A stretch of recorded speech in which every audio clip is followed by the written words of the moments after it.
My wife screamed, "You're worthless. I should have married him instead." Pointing at my brother, I replied, "Probably." Then I moved out and let her discover my worthless brother had been paying her student loans as a favor to me. His monthly reminder that she owes him $87,000 now.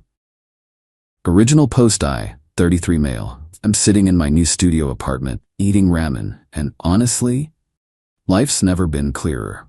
Last Thursday was my brother Kevin's 36th birthday party.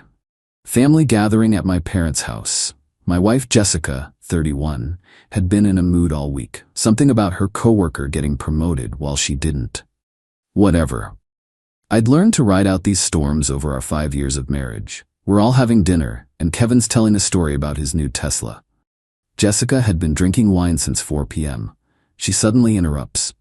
"Must be nice having money to throw around." Kevin just shrugged. "Work's been good." She turned to me, eyes blazing. "See? That's what a real man accomplishes, not sitting at home playing with computers all day. I'm a software developer. Work from home, make decent money, about $95,000 a year. Not Silicon Valley money, but solid." "Jess, not now," I said quietly. She stood up, wobbling slightly, pointing at Kevin. "You're worthless, Nathan. Completely worthless. I should have married him instead. At least Kevin knows how to be successful." The room went silent. Mom dropped her fork. Dad's jaw clenched. Kevin looked like he wanted to disappear into the floor. I took a sip of my beer, set it down carefully, and said, "Probably." Then I stood up, grabbed my jacket, and walked out. Jessica called after me, something about being dramatic. I drove home, packed 2 suitcases, my laptop, and my gaming setup. Left my wedding ring on the kitchen counter with a note, "You're right, you deserve better. I'm done." Found a furnished studio on Craigslist that night. Moved in the next morning. Here's what Jessica didn't know. Those student loans she's been managing so well by paying the minimum, the ones from her master's degree that she loves to brag about, Kevin's been paying them for the last 3 years. The actual payment, not the minimum. About $900 a month. See, 3 years ago, Jessica was drowning. $130,000 in student debt. Minimum payments, barely touching the principal. She was having panic attacks, couldn't sleep. I went to Kevin, he owns a successful construction company, and asked for help. Not a handout, a business arrangement. I'd pay him back $2,200 a month, the $1,900 plus $300 interest, and he'd pay her loans directly. I'd been saving up to surprise her when they were paid off, prove that her worthless husband had secretly freed her from debt. $87 paid so far. My savings depleted. My credit cards maxed from covering our expenses while funneling money to Kevin. But now she gets to figure it out herself. Kevin texted me that night. "Bro, what do you want me to do about next month's payment?" "Stop paying. Send her the bill for what's been paid. She wants a real man. She can handle her real debt. You sure?" "Dead sure." It's been a week. Based on the 73 missed calls, she's figured it out. Update 1, well, that escalated exactly as expected. Monday morning, 3 days after I left, Jessica discovered the loan situation. Kevin, beautiful bastard that he is, sent her an email with a professional letterhead from his company. "Dear Jessica, per Nathan's request, I am terminating the loan repayment arrangement effective immediately. As of today, you have received $87,000 in loan payments made on your behalf. While this was originally a private arrangement between Nathan and myself, given recent events, I am formally requesting you assume responsibility for this debt. Attached is a payment schedule. First payment of $2,200 is due on the 1st. Regards, Kevin Mitchell, Mitchell Construction LLC." She called me 31 times in an hour. Then came the texts. "What the hell did you do? Nathan, answer me. This isn't funny anymore. You can't just do this. I didn't know Kevin was paying. This is fraud. I'm calling a lawyer. Please just talk to me. I'm sorry about what I said. I was drunk. You know I didn't mean it." I responded once. All communication through lawyers. Contact info to follow. Then she went nuclear. Tuesday, she showed up at my office. Security had to escort her out after she started screaming in the lobby about me being a financial abuser and manipulative psychopath. My boss called me in, concerned. I showed him the separation paperwork I'd filed and the texts. He offered me the rest of the week off. I took it. Wednesday, the social media campaign started. Facebook, Instagram, Twitter. all painting me as the villain who secretly controlled her finances and set her up for failure. Her friends piled on with the supportive comments. Men are trash. Financial abuse is real. You deserve so much better, hun. But then Kevin commented, just once, on her main Facebook post, interesting perspective. Here are the receipts for 36 months of payments I made at Nathan's request because you were having panic attacks about defaulting. He depleted his savings to help you. You're welcome. He attached screenshots, every single payment. Her narrative crumbled within hours. But the best part? Thursday, she tried to log into our streaming services. Netflix, canceled. HBO, canceled. Disney Plus, canceled. Even the Spotify family plan. All in my name, all gone. She called Kevin's wife, Monica, crying about how I was being petty and purposely hurting her. Monica, who was at the birthday dinner, told her, Jessica, you called my brother-in-law worthless in front of his entire family. What did you expect, roses? Friday morning, I got a call from her mother, Diane. Nathan, sweetheart, Jessica told me what's happening. This seems extreme. Diane, did she tell you what she said? She mentioned a disagreement. She stood up at a family dinner, drunk, and announced I was worthless and she should have married my brother instead. Silence. She didn't mention that part. No, I imagine she didn't. She also didn't mention that Kevin has been paying her student loans for 3 years because I asked him to. $87,000 worth. What? Ask her about it. An hour later, Jessica texted, you turned my mom against me. Real mature. The entitlement is staggering. She genuinely believes she's the victim here. Tomorrow is the first of the month. Her first loan payment is due, the real one, not the minimum she thought she was paying. $2,847 a month, plus Kevin's $2,200. That's $5,047 a month she needs to find, on her $65,000 salary. Good luck with that. Update 2. The first of the month hit like a freight train. Jessica had been alternating between love bombing and rage texting all weekend. Saturday morning, she sent a 3,000-word email about our beautiful history and how couples overcome challenges. By Saturday night, she was threatening to destroy my precious gaming computer that I'd left behind. Joke's on her, I took the graphics card and SSDs. But Monday?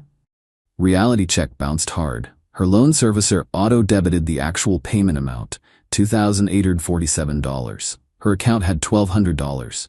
Overdraft.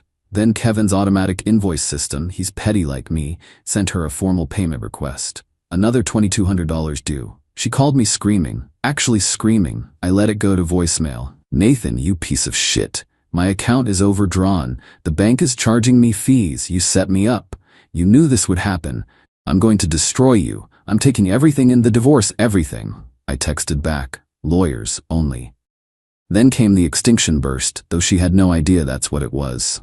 Tuesday morning, 6 a.m., she showed up at my studio apartment, started pounding on the door. Open up. I know you're in there. We need to talk like adults. My neighbor, an 80-year-old Korean War vet named Frank, opened his door. Lady, it's 6 a.m. Shut up or I'm calling the cops. Mind your own business, old man. Frank called the cops. She got a warning for disturbing the peace. I got a sympathetic pat on the shoulder from Officer Martinez, who'd apparently dealt with his own crazy ex situation back in the day. Wednesday was when she tried to get clever. She called my company's HR department, claiming she was my emergency contact and there was a family emergency. They called me to verify. Is Jessica still your emergency contact, Nathan? No. Please update that to Kevin Mitchell, my brother. And please note that Jessica and I are separated and she should not be given any information about my employment. Noted. Would you like us to document this attempted contact? Yes, please. Thursday, she tried a different approach. She had her dad, Robert, call me.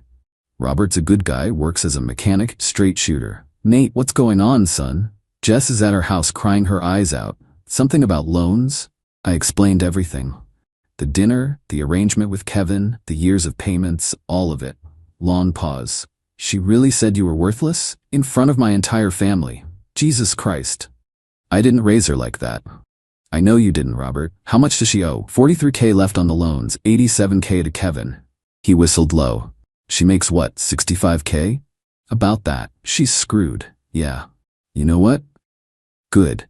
Maybe this will teach her some humility. I love my daughter, but she's had this coming. Her mother and I spoiled her. This is on us too. That was unexpected. Robert saying that hit harder than anything Jessica had said or done. Friday afternoon, the real estate agent called. Oh yeah, Jessica tried to list our house for sale without me. One problem, both our names are on the deed. Need both signatures. The agent was apologetic. Mr. Mitchell, your wife seemed to be under the impression she had sole authority to sell. We're separated. Please don't move forward with anything unless both parties are present and agreeing. Understood. I'm sorry for the confusion. Jessica's text after that. You're blocking me from selling my house now? Our house. Both names on deed. Lawyers. I hate you. Okay. But Saturday was the grand finale of the week. Jessica decided to throw herself a divorce party at our house. Posted it all over Instagram. Celebrating freedom from toxic men. New beginnings. Living my best life. Except she forgot one crucial detail. The house payment, auto drafts from my account. I'd already stopped it. The mortgage company called her during her party in front of all her friends, on speaker because she was drunk and showing off. Mrs. Mitchell, this is First National Bank. Your mortgage payment has been returned for insufficient funds. What? No, my husband pays that. The account holder has stopped payment. The mortgage is past due. You have 30 days to bring the account current or we'll begin proceedings. The party ended pretty quickly after that. Kevin texted me. She called Monica crying, said you're trying to make her homeless. She has 30 days to pay the mortgage, or sell, or refi in her name. That's 3 options. You know she can't afford any of those. Then she should have thought about that before publicly humiliating me and calling me worthless. Fair point. BTW, she hasn't responded to my payment request. Shocking. I'm adding late fees next week. You're a good brother. Learned from the best, little bro. Final update, it's been 6 weeks since the birthday dinner disaster.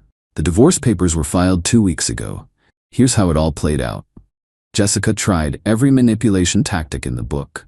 She went from rage to love bombing to victim playing to threats, sometimes all in the same day. But the financial reality was unavoidable.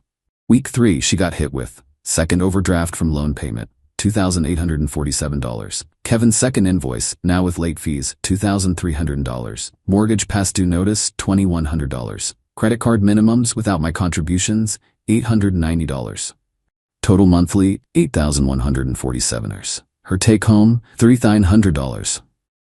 She tried negotiating with Kevin first, showed up at his office with tears and apologies. His secretary wouldn't even let her pass the lobby. She emailed him about family loyalty and how he was choosing sides. Kevin responded with one line, "You chose sides when you humiliated my brother." Then she tried the legal route.